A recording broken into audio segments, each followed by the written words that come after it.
I'm here with Sergeant Bob Wright, who served with Doc Draper in Operation Ripcord, and he's going to tell us a little bit about his experience. So Bob, tell me a little bit about what you remember and a little bit about Doc, and tell us what comes to your mind. Well, I met Doc around January of 1970. I was already at Camp Evans, and the company had just come in for a stand down. And Doc was going around visiting all the new guys and kind of tell us about the medical nuances and the do's and don'ts and that kind of thing. So what made it click was when he found out I was from Indianapolis, and he was from New Pal, which both were in Indiana, matter of fact, right next to each other. And we kind of clicked after that. He was probably my best friend out of two. And we shared a lot of good times together talking about Indianapolis. One of our commonalities was we both loved the New York Knickerbockers. His favorite guard was Walt Frazier. Walt Frazier was my second favorite guard, and Oscar Robertson was my first. And we used to kind of argue about that a little bit. But Doc was our medic. He was an excellent medic. He was compassionate. He was very serious about his job. He even got cantankerous at times. Matter of fact, he was so serious about it when it came for us to take our malaria pill. Rather than pass them out, Doc would walk to each soldier and make him swallow it. And it was about that big. So he made sure every soldier had to take his malaria pill once a month. One thing I liked about Doc was I could talk to him about personal things, and he would listen and give his advice. And he was a good listener. I was very hurt when I found out that Doc had passed. When Doc was killed on the 20th of July, a week before that, I had gotten wounded on Firebase O'Reilly, so I was shipped back to base camp, and I was not out there at that time. But while I was at base camp, I got a rear job in the battalion communications shop because my secondary MOS was 36 Bravo, which was telephone wireman. So anyway,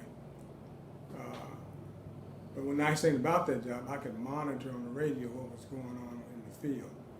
And I knew we were in a special operation, a 3-month operation. I can't mention the name, but it's very intense.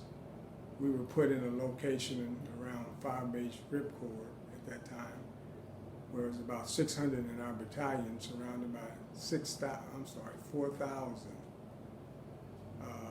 North Vietnamese regulars, which are very, shall I say, professional soldiers. Ho Chi Minh had developed his soldiers to fight the Chinese if an event the Chinese ever came across the border. So when they got in a fight with us, he just unleashed them on us. But Doc was killed on the 20th. I remember the day they were coming back from the field after that battle, which we lost about half of our platoon. And I ran into Sergeant Baldy, who was my other friend who was in the same platoon. He was a radio telephone operator.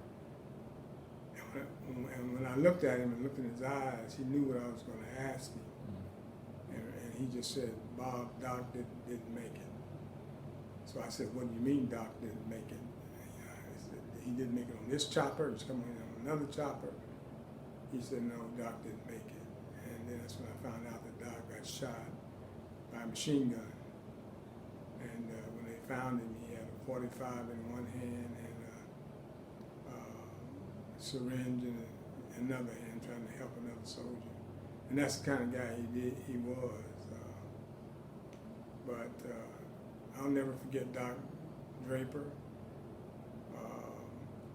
like I said, he was my friend. We talked a lot every night.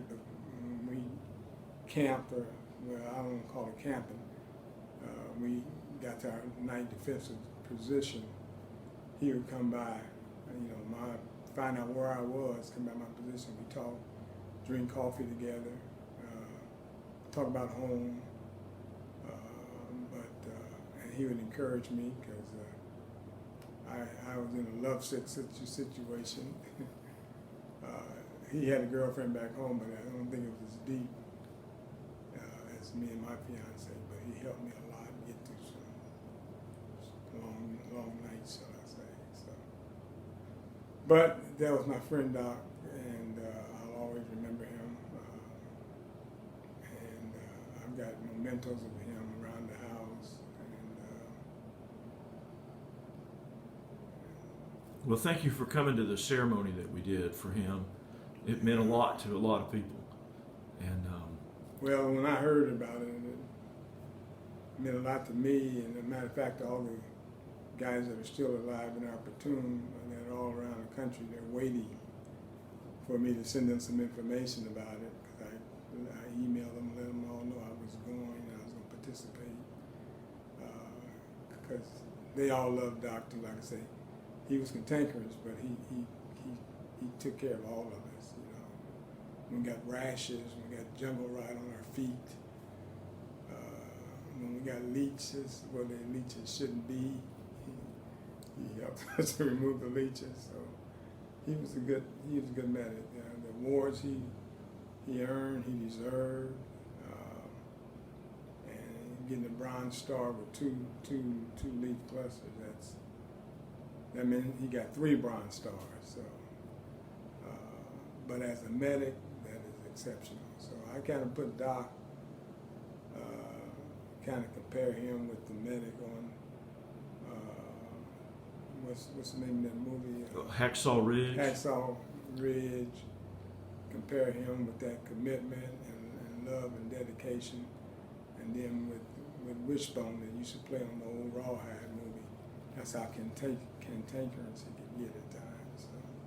But he's very lovable. So. Well, and that's part of what we're trying to do is make sure people understand that the men on these walls are real people, yeah. and they